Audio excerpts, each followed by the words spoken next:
Where's everybody going? I don't know. Get the bag. Get back here! Guys! Good morning! Today is my first day of my maternity leave and excited ako at the same time. I'm very overwhelmed kasi ang dami ko pang kailangang i-prepare. And I just woke up, obviously. Manas na manas ang mommy nyo.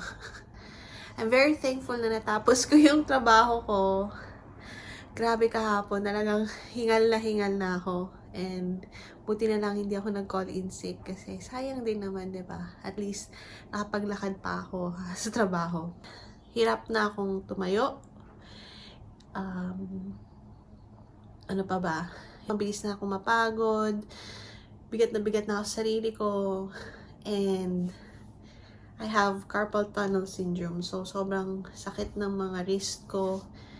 Numb yung mga fingers ko, hindi ko siya masyadong maigalaw. Pero itong mga discomforts ng pregnancy, they are common and they are expected to happen. And I'm thankful for my body kasi it's going through a lot of changes. I've never seen my body function like this before. Naiiyak ako and I'm getting more emotional.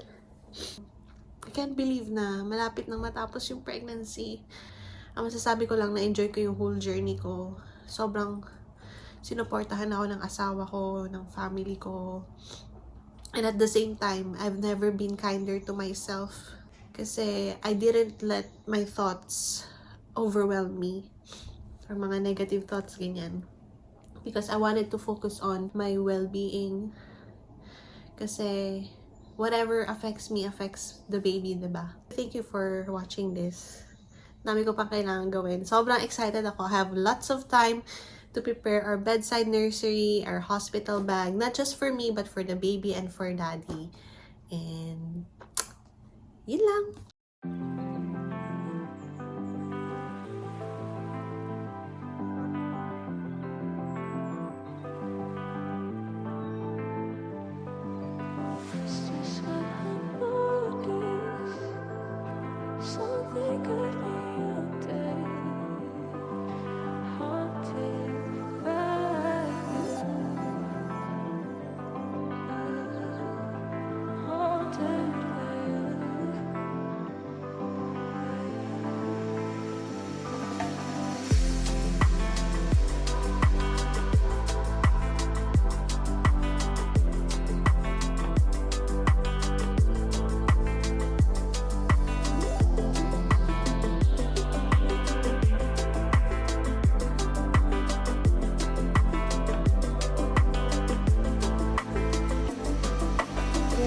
Unboxing our gifts. Thank you, everyone. Oh, para sa crib. Ay, stroller pag winter. Thank you po. Pag-damit baby. Ako na. This Ito. is a trim device. That's why you know it works in 3 stages. Ay. You told him to move his 50,000 Po. hours. Thank you, Isn't Juliet. What's that? Dami.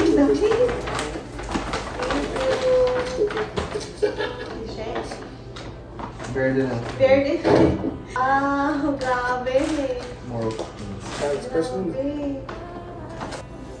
Cute. May presyo pa. Hindi natin lang lahat. Yay! Ang dami. Oh my goodness. May pang-uwi na siya sa hospital. Naling hospital. Every 2 days, bago ang damit niya. Hindi na kayo mag-alama. Oh. Ano to? Pwede yan sa stroller.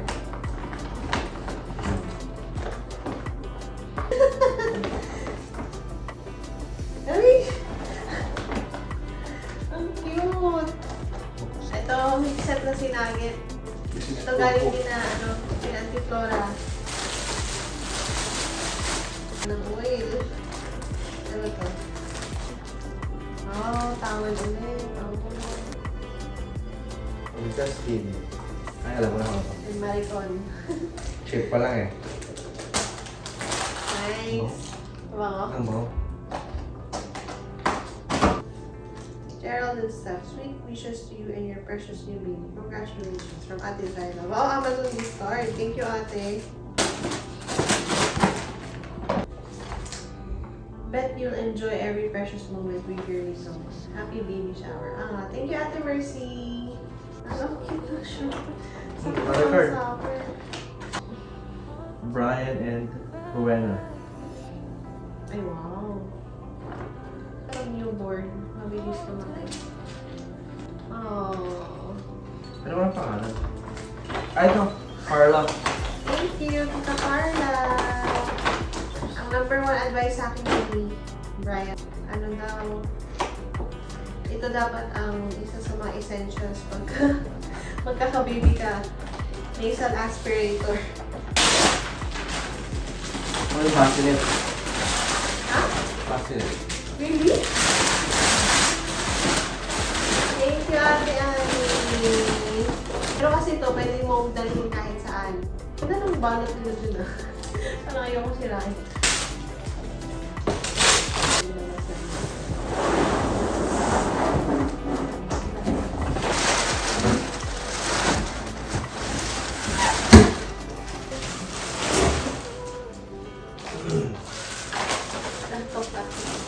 Thank you, everyone.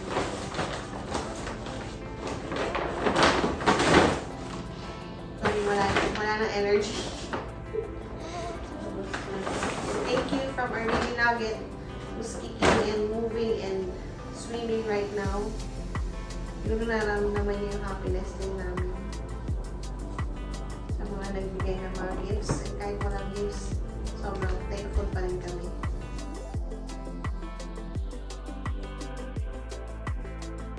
So today is May 25th and I am 38 weeks pregnant today! Na ako nakapag-vlog na mga 3rd trimester update kasi I just wanted to enjoy yung moment, yung mga last few weeks with this pregnancy kasi malapit na. Bilhin mo yun, 2 weeks na lang. So right now, magsa 7 AM na. I woke up at 6:30. So, ipapakita ko na lang a day in my life ko during my maternity leave. Ay mga preparations na ginagawa ko or ano lang yung typical day ko.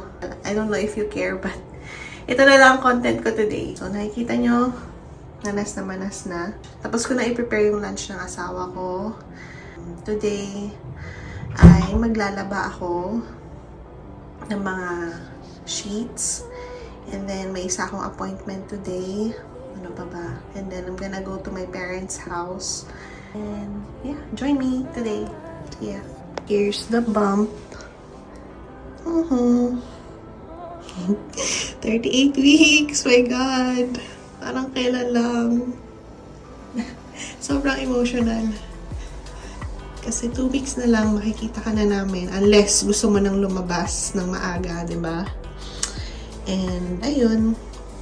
Mommy had a good night's sleep. I'm trying na makatulog na at least 8 hours. Kasi sabi nila, sulitin mo na ang tulog ngayon.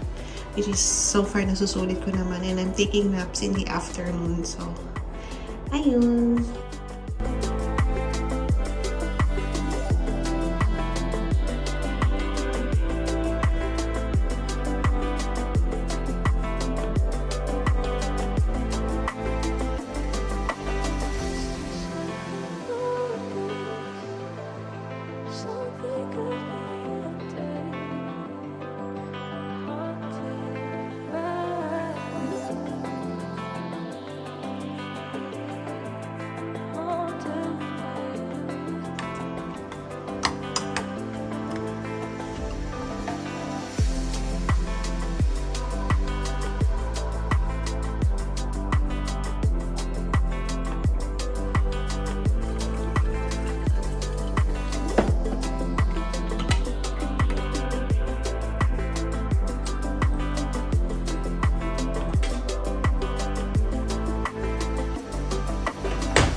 na ako sa appointment ko. Magpapa-pedicure ako today. Kasi awang-awa na ako sa mga kuko ko. And last pedicure ko pa ata is 3 years ago. After that, ako na lang yung nagpe-pedicure sa sarili ko. Tsaka, hindi ko na rin maabot yung pa ko. And si Gerald, takot namang ikat yung nails ko. So, might as well go na rin. And self-care na rin para sa akin. Kasi, alam niyo na, malapit na. Ayun, sige. See ya.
Okay, dito kami kakain ng dinner.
I just heard the news today.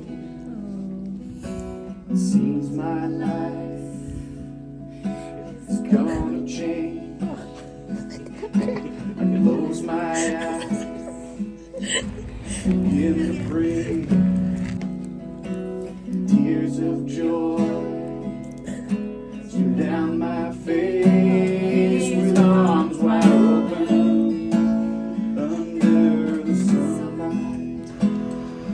Welcome to this place I show.